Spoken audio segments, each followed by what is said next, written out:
So kami, just to be prudent about it, we're doing a VAPT already. So vulnerability assessment and penetration testing. Para lang pag inap siya next week, wala nang issue. So that's being done now, and as I've said, it's going into the weekend naman wala namang gagamit. So expect that to be up and running by Monday. Sorry, circle back lang ako dun sa sunsetting ng 2G and 3G. How big yung ma-free up na spectrum, na frequencies for both 2G and 3G?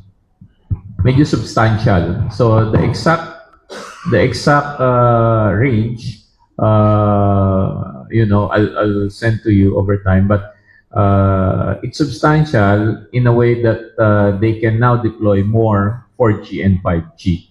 Malaki yon kasi just to give you an idea, 2G and 3G hindi efficient sa paggamit ng frequency. So if you sunset that, most of the frequencies that are allocated there can now be reused for more efficient 4G, 5G use. Idagdag ko na rin pala, hindi lang 2G, 3G ang nag-agree yung mga telco to start phasing out. IPv4. Yung IPv4, ano na yan, luman-luma na yan. That's for any IP device that you have there, router, Wi-Fi, etc.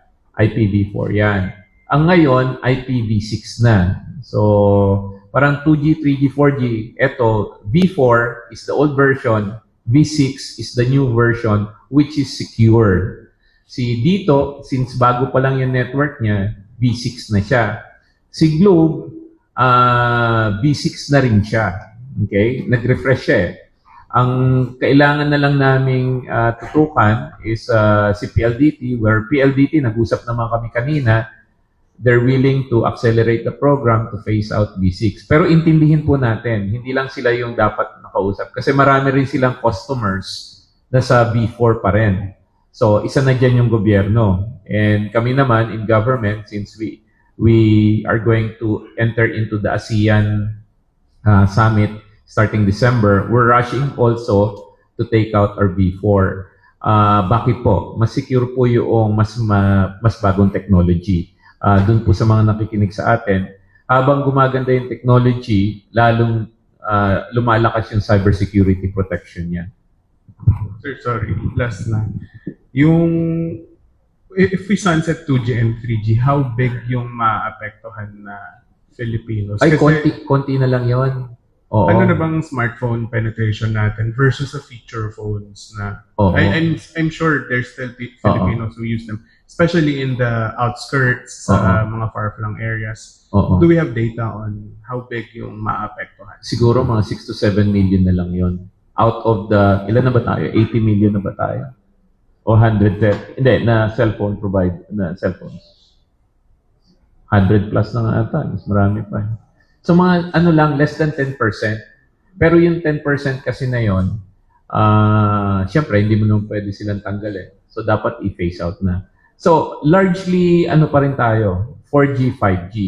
Ang problem lang, in areas where may 2G and 3G, doon ka na i-IMSI catcher Yun yung problema So we need to clean it out.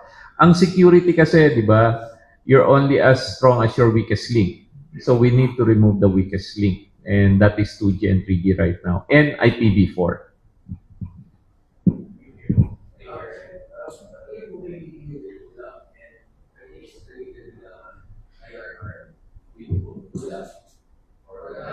I think kanina yon yung Konektadong Pinoy. Natuloy sila with ULAP, but nandito ako with the consultation with the rest. So, ang feedback na narinig ko naman, maayos naman yung meeting, di ba? Yung meeting kahapon, you're talking in relation to Konektadong Pinoy, di ba?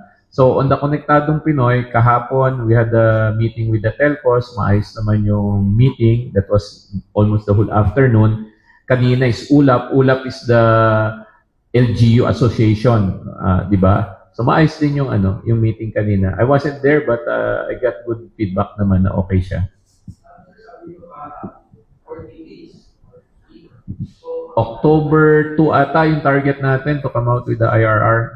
So that's 15 days from yesterday, parang gano'n. Oo naman, bakit naman hindi? So far, everybody's cooperating. Para ano naman, alam ko, in the IR, nakalagay dyan, 90 days, di ba? Pero sabi ko nga kahapon, 90 days, not beyond 90 days ata or something. Tama? Not within 90 days. Pero yun nga, hindi naman natin kailangan sagarin yung 90 days.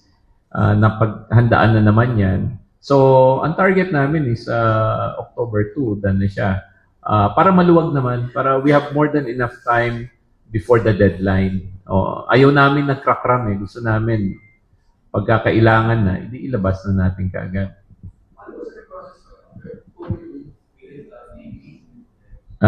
May publishing pa yon, di ba? How long's the publishing? We'll get back to you. So, ipapublish pa yan. Tapos, during that time, siguro, effective na yan.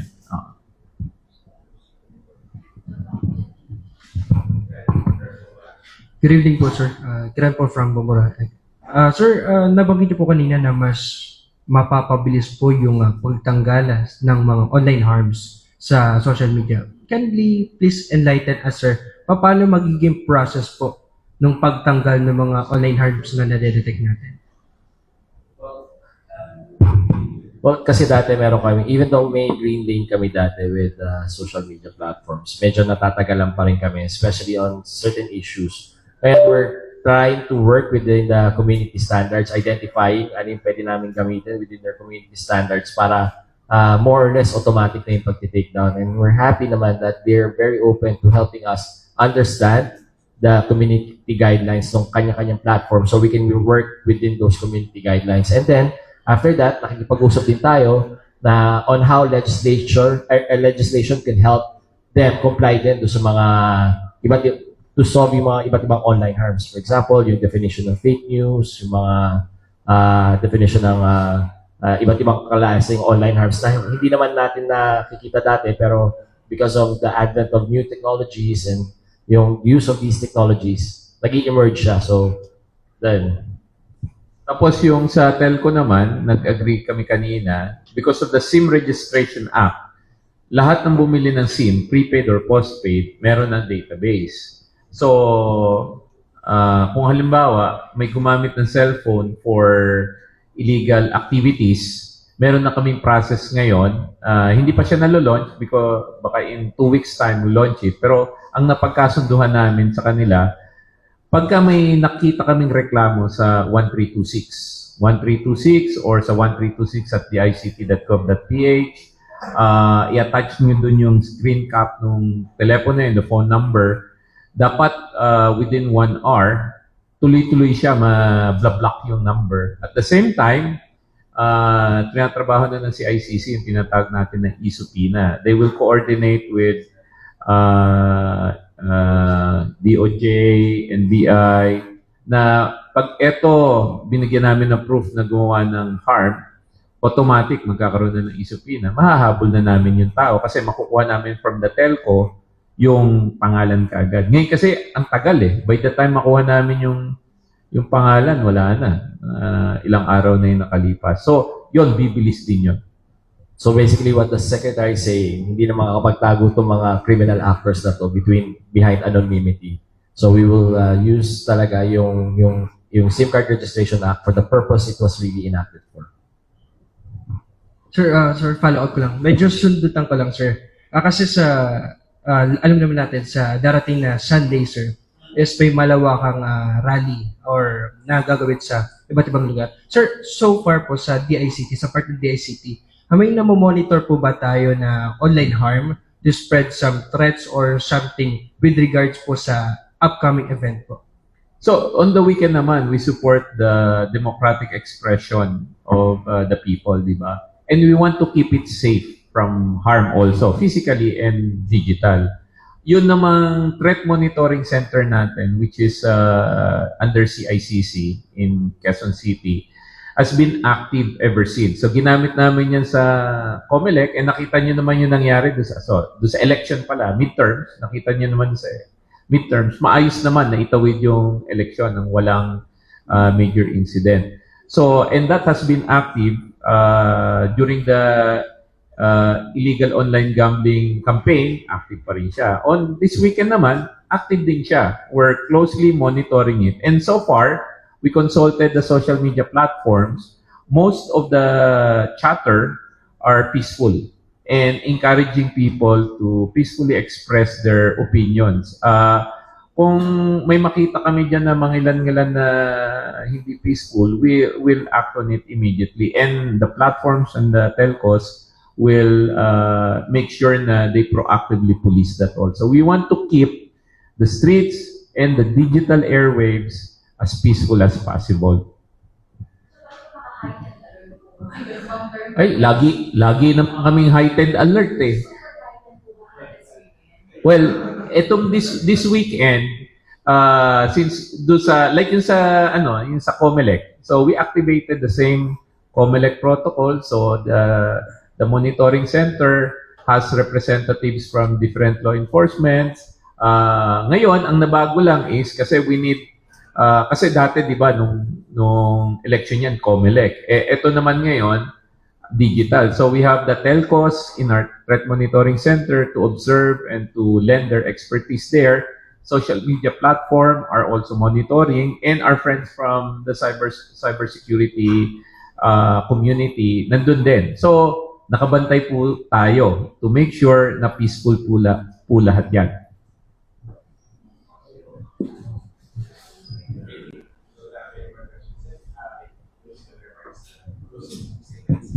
Yun, so total, nasundot mo na rin lang, di ba? Our job in CICC, DICT, our friends in telco, social media platform, and cybersecurity community wants to keep the peace. Wala pong problema magpahayag ng saloobin. Wala rin problema na magtipon-tipon, whether online or sa mga kalye. Basta siguraduhin po natin na kung sino man yung magtitipon-tipon sa atin, na safe yung environment natin. Kasi may mga kaibigan po dyan, tayo, at may mga kamag-anak din po tayo na nandyan. Let's keep it safe. Doon naman po doon sa digital space po. Matindi po rin yung pagbabantay namin sa security ng critical infrastructure natin, website at saka mga app. Yan po ay ginagamit ng mga taong bayan. Meron pong nangangailangan ng serbisyo sa gobyerno na umaasa sa mga systems po natin. Meron din pong mga tao na nagtatrabaho using yung mga platforms, halimbawa ng Shopee, Lazada, social media platform. Let's keep it safe. Let's keep the digital space free so that everybody can use it safely and productively po. Yun din. And maraming salamat sa pagpunta nyo dito. Maraming salamat sa mga kaibigan natin sa industriya. And sana meron tayong restful and peaceful weekend ahead of us. Magkita-kita tayo next week ng masasaya. Thank you.